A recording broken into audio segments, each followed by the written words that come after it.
മകളുടെ കല്യാണ നാള് വരുമ്പോ അവിടെ DJ പാർട്ടികൾ ഉണ്ടാക്കുന്ന പിതാവേ,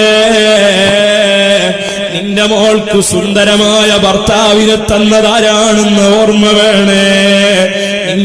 നിന്റെ മകൾക്ക് സുന്ദരമായ കല്യാണം സംവിധാനിച്ച രാജാവാരാണെന്ന വിശ്വാസം വേണേ.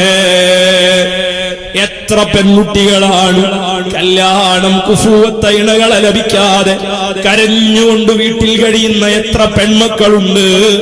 എത്ര പെൺകുട്ടികളാണ് 28ഉം 30ഉം വയസ്സുകളായി, പക്ഷേ അവർക്ക് ഇണകളെ ലഭിക്കാതെ കരഞ്ഞുകൊണ്ട് ദിനങ്ങളെ ഇങ്ങനെ അയച്ചു വിടുന്ന നാടുകളില്ലേ, എത്ര വീടുകളില്ലേ.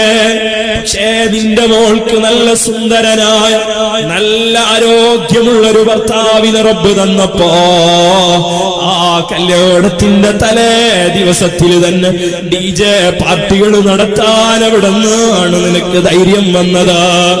ആ റബ്ബിനെ മറന്നുകൊണ്ടുള്ള അനാചാരപരമായ ജീവിതം നയിക്കാൻ നിനക്ക് ആരാണ് ധൈര്യം തന്നത്?